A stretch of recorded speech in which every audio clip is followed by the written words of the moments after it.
Ассаламу алейкум туғандар, қандайсыздар? Назарыңыздарда қайрадан эле базар жол каналы. Бүгін 20 октябрь 2022 жыл мен Бишкек шаарынын түндүк батышы Пригородныйда жүрөм туғандар. Ушул жерден бир сатылуучу үй бар экен, ошол жөнүндө сиздерге маалымат берейин деген. Азыр мен турган жер Пригородныйдын центральный жолу жана Эркиндик көчөсүнүн кесилишинде турам. Сатылуучу үй ушул Эркиндик көчөсүнө кире бериште эле оң тарапта жайгашкан мынакей тугандар. Угловойдо көрүнүп эле турат. Мынакей баннерде эле продается дом деп жазылып турат тугандар. Анан бул жерге чейин автобус жана 243 маршрутка менен сиздер келе аласыздар жана ошондой эле Бишкек шаарынын эле бурчусуна барсаңыздар болот тугандар. Келгенде бул Манас ата дүкөнүнүн ориентиралы ушул Манас ата дүкөнүнүн тушунан Эркиндик көчөсү менен түштүккө карай басканда катардагы биринчи эле үй болуп калат. Мынакей Углойдогу. Анан мектептер боюнча айтсак, мектептер бар тугандар. Садиктер жакын жерде частный садиктер, анан центрде гос садик бар экен тугандар. Көрүп тургансыздардай мынакей жолдор асфальт, көчөлөрдө мынакей прожекторлор орнотулган, жарык кечинде тугандар. Мына ушундай. Андан ары эми үйгө жетип калган маалыматты берейин. Мынакей бул үйүздүн көчө тарабы.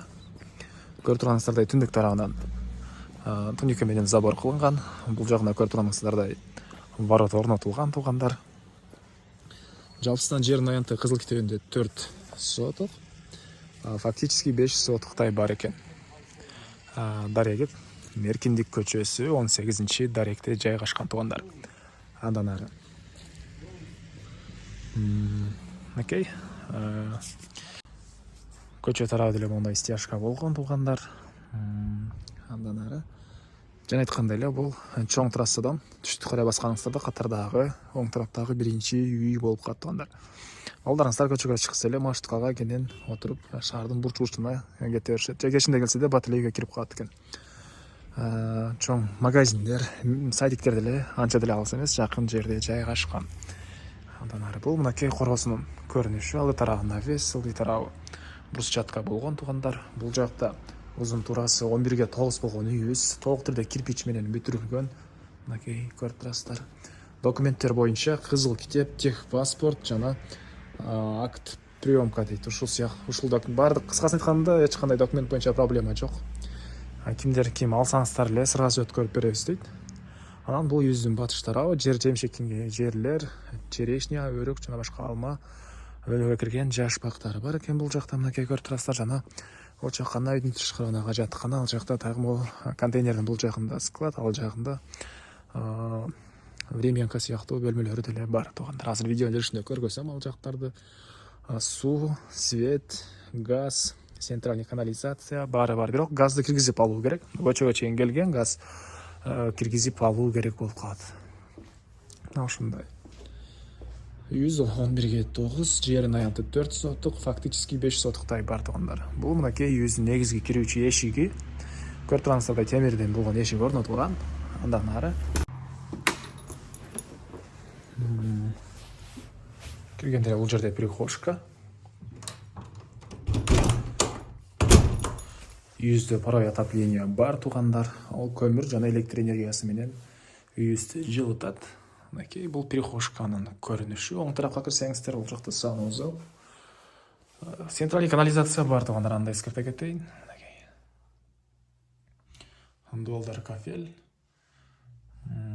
Пол кафель экен тугандар. Андан ары суу сарестон менен жой. Андан ары түз эле кирсек. Бул жакта мондай бир бөлмө, холл дейсизби? Түштүк тараптан чоң пластик терезе орнотулуп тур. Жана ушул эле жерден оң тарапка кайрылсак, дагы бир бөлмө. Отопление батареялар ар бир бөлмөдө бар тугандар. Үй кышкысын жылуу дейт. Анан төрүндө бул жакта бир бөлмө.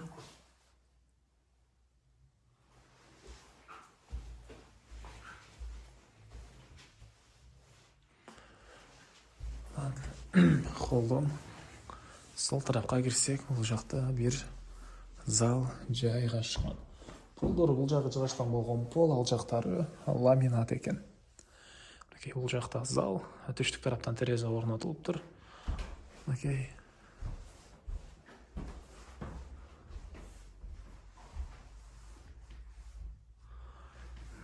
ушундай көрүнүштө. Эми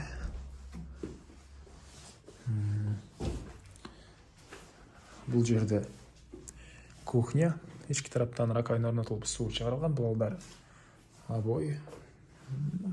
Чыгыш тараптан көрүп турганыңыздай терезе орнотулган туугандар. Ушундай көрүнүштө. Эми короосун ачып калган маалыматтарды берейин. Мен кайра эле үйдүн короосундамын туугандар. Бул үйүбүздүн батыш тарабы. Жана айткандай эле жаш мөмөгө кирген бактар, жемишке жерлер жана бул жактарда эле брусчатка болгон. Бул арата менен кирсеңиздер туугандар, бул жакка дагы кенен 2-3 машина койгонго жай бар экен. Бул жакта үйдүн тышкы ажаткана, центральный канализацияга уланган жана чоң контейнер. Бул жагында склад, бул жакта 3 очок жана казандары менен кичинекей, орто, чоң. Ушундай туугандар. Азыр бул жактагы бөлмөлөрдө көргөзөйүн. Бул үйүбүздүн түштүк тараптан көрүнүшү болуп калат. Кошуна менен болгон чек ара бул жерге чейин туугандар. Анан бул жерде киргенде бир прихожка жана бир мондай чоң бөлмө бар экен. Потолок гипсокартон, бугалдар обой, пол ламинат экен туугандар. Негизинен үй ээси швейный цех катары колдоноюн деген ою болгон экен. Кээ бир себептерден улам азыркы учурда сатып аткан учуру. Ушундай.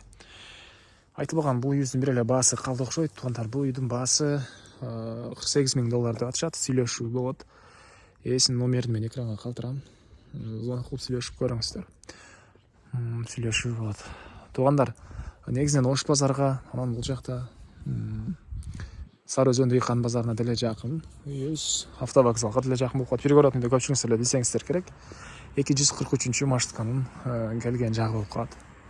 Асанбай тарап эмес, бул экинчи конечный. Ушундай туугандар. Анда эмесе мен сиздер менен коштошом. Кийинки чыгарышка чейин саламатта калыңыздар.